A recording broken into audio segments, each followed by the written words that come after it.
Bismillah wassalatu wassalamu ala rasulillah wala hawla wala quwata illa billah.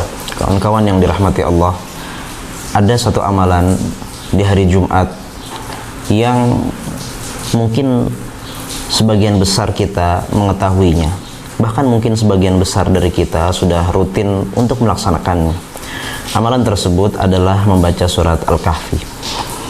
Dalam sebuah hadis Rasulullah Shallallahu Alaihi Wasallam bersabda, "Man qara'a surat Al-Kahfi bainal jum'ataini adha'a lahu minan nuri."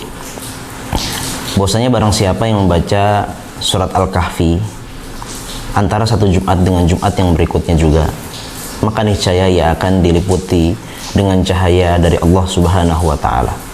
Tetapi yang menjadi pertanyaan berikutnya adalah, sejauh mana interaksi kita dengan surat Al-Kahfi? Sejauh mana kita mentadaburi dan mengambil banyak pelajaran yang terkandung dalam surat Al-Kahfi? Atau mungkin kalau kita mau lebih mengambil minimalnya, setidaknya apakah kita sudah membaca, mentadaburi, mengambil pelajaran dari kisah yang menjadi nama dari surat tersebut, yaitu Al-Kahfi atau Ashabul Kahfi, atau orang-orang yang berada di dalam gua. Ada yang unik saat kita berbicara tentang kisah Ashabul Kahfi. Dalam penuturan kisahnya, orang-orang tersebut adalah orang-orang yang hidup pada saat itu masyarakat diliputi dengan banyak kemaksiatan, dengan banyak kekufuran. Bahkan pada saat itu kemaksiatan dan kekufuran tersebar dengan masif, dengan luas. Bahkan juga diberikan fasilitas oleh pemilik kekuasaan. Sehingga kemudian muncul beberapa orang yang mana orang-orang tersebut berusaha memberikan keseimbangan. Mereka berusaha untuk tidak ikut dalam kekufuran tersebut, berusaha memberikan warna keimanan. Tetapi yang unik, orang-orang tersebut, mereka dalam penuturan kisahnya tidak disebutkan identitas namanya, tidak disebutkan identitas ras atau sukunya.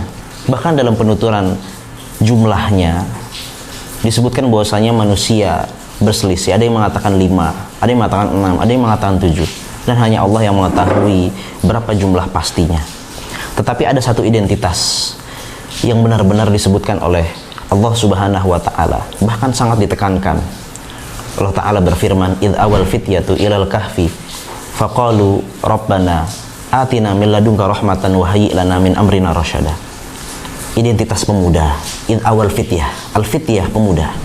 Bahkan dalam beberapa ayat selanjutnya Allah kembali menekankan identitas tersebut. Allah mengatakan, "Innahum fityatun amanu bi rabbihim wa zidnahum huda." Sungguh mereka adalah para pemuda yang beriman kepada Allah Subhanahu wa taala. Kalau kita melihat ayat-ayat yang lainnya, kita akan menemukan hal yang sama. Penuturan identitas pemuda lebih dikedepankan daripada identitas yang lainnya. Dalam kisah Nabi Ibrahim, kita mengetahui Nabi Ibrahim pagi, siang, sore, malam berusaha setiap harinya menyadarkan umatnya, menyadarkan masyarakatnya, menyadarkan kaumnya untuk tidak meneruskan peribadatan kepada berhala. Beliau mencari cara, mencari gerakan, mencari upaya agar bisa menyadarkan kaumnya, sehingga beliau mendapatkan cara yang beliau pikir itu adalah efektif, yaitu dengan dihancurkan segala berhala. Pada saat itu tentu kaumnya sedang tidak ada di sekitar berhala.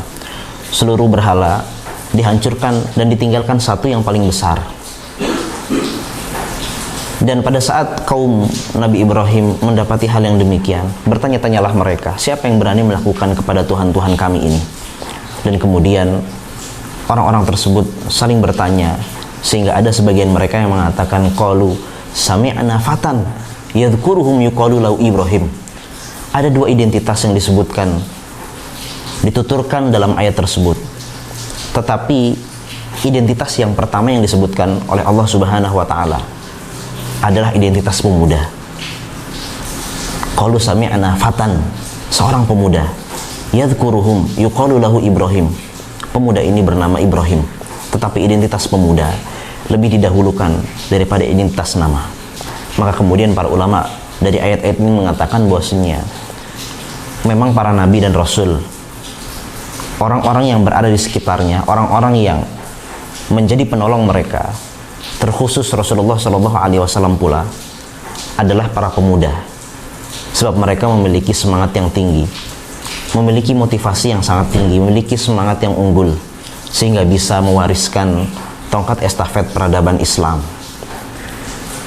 Maka bagaimana kisah para pemuda yang berada di sekitar Rasulullah Shallallahu Alaihi Wasallam? Bagaimana kisah mereka, orang-orang pemuda yang langsung dididik oleh Rasulullah Shallallahu Alaihi Wasallam sehingga bisa menyebarkan Islam, bahkan bisa menjadikan Islam sebagai peradaban emas bagi manusia, peradaban yang bisa memberikan rahmat dan kenyamanan dan keamanan bagi semesta alam.